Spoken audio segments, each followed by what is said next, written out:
So in this video I'm going to talk as if I was the director of football at Manchester United and how I would sell Rashford, Sancho, Greenwood and Antony for hopefully around 160 to 180 million pounds combined, and only spend around 75 million pounds on replacing them with two players on significantly lower wages than everyone but Greenwood. So I think United's biggest issue in the forward line is not actually at centre forward but in those wide forward positions. Now purely in terms of squad depth, you definitely say that a centre forward is a more important area, but I would argue that United suffer more not from the centre forward position but from the flanks, and in particular between the lines. If you look at United's current options, none of them are what I would define as a multifunctional attacker. A multifunctional attacker is a player who usually plays from a wide position but can also offer a threat on the flanks in 1v1s, between the lines in the middle and final third and central positions, and when getting into goal scoring and goal creating positions. Both Rashford and Garnacho excel at running in behind the back line from the middle third, but their threat is significantly reduced when in the final third when there isn't that space in behind,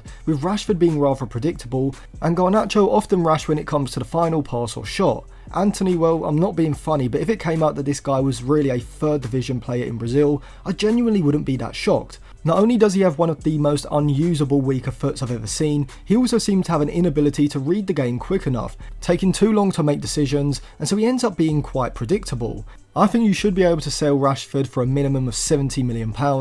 Antony probably on loan but eventually at least £25 million, at least either this summer or next summer, Sancho £45 million either this summer or next, and Greenwood for at least £40 million,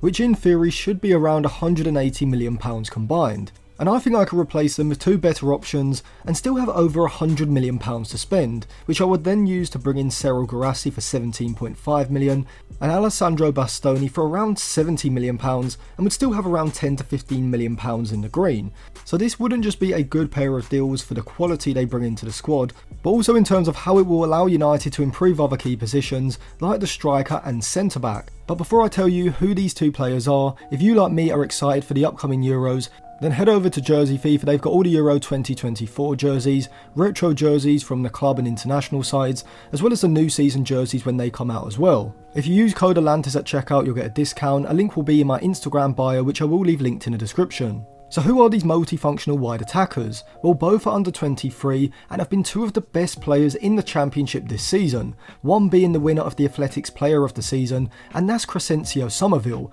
who is 22 years old and has a contract at Leeds until 2026, with Leeds likely to demand around 35 to 40 million pounds for his signature this summer. Now, even though some may be sceptical about his ability due to him only really hitting this form in the Championship this season, I think he's been so good that it's obvious that he's too good for that level. This season Somerville has hit 19 goals and 9 assists in 43 games, recording a non-penalty goals rate of 0.39 per 90, ranking in the 88th percentile, from a non-penalty XG of 0.32 and overperformance of 0.07 per 90, which shows that not only is Somerville a good finisher, he's also finishing at a sustainable rate, alongside an XG assisted of 0.30 per 90, which ranks in the 96th percentile, showcasing that Somerville has statistically been amongst the best goal scorers and creators in the Championship this season, which combined with his all-round play, to me makes him one of the best young multifunctional wide attackers around. I mean, the passing section of his FB Ref report is incredibly impressive, showing a player who not only retains possession very effectively, but he also uses that possession to progress the ball forward effectively, with his ball carrying and take-on metrics looking even better, ranking around the 90th to the 95th percentile range for his progressive carries into the final third and into the penalty area, alongside the volume of successful take-ons he completes and the percentage of those take-ons that he actually completes as well. Now, I wouldn't expect him to sustain this kind of percentile ratings in the Premier League. However, despite his Premier League FB Ref report from the season before this one not looking anything extraordinary, I do think Somerville has massively improved as a player this season, and given that he's only 22 years old, 23 around the start of the season, he is in that age bracket where you'd expect a massive jump in a player's ability from one season to the next, and the likes of Eze, Elise, Maddison and Bowen have all shown that it's not uncommon for players signed from the Championship around their early 20s to within 1 or 2 seasons develop into some of the best players in their position in the league. But the main reason as to why I'd love Summerville as a summer signing is because of the tactical roles that he could play in the United front line that I don't think Rashford is capable of doing to the same level. But before I come on to that, let me tell you about the second player I would sign. And like Summerville, I think this player could play from either flank, left or right,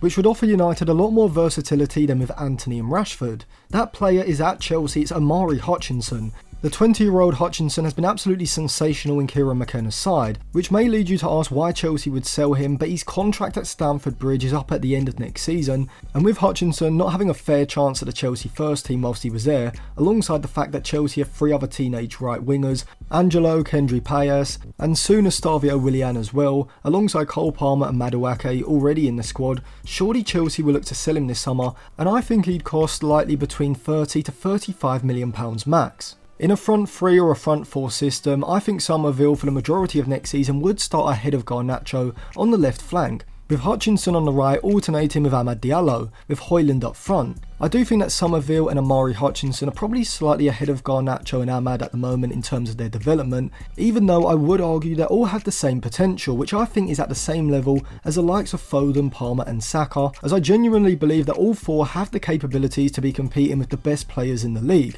Whether all 4 reach that level is unlikely, but it's not impossible. But what exactly would Summerville and Hutchinson bring to United tactically? Well, unlike Rashford and Antony, Summerville and Hutchinson can hold high positions wide of Højlund, in between the lines behind him, or running into the space behind that he creates with his deeper movement. Summerville to me seems like a stylistic blend between Memphis Depay at Manchester United and Marcus Rashford. Like Rashford, he's got the finishing ability inside and on the edge of the box, whether this is cutting inside to release a curling shot into the corner, or via his movement in behind the back line, running through on goal. But whilst Rashford could be accused of being rather one-dimensional and indecisive, Summerville like Depay possesses a lot more flair and is a more effective dribbler from central positions, alongside having Rashford's acceleration with the ball at his feet. Hutchinson also has these qualities, however rather than running in behind into goal scoring positions, Hutchinson is a threat in the final third when he's receiving the ball in front of the defensive line between the lines of the opposition system, and being able to utilise his playmaking abilities, and like Summerville,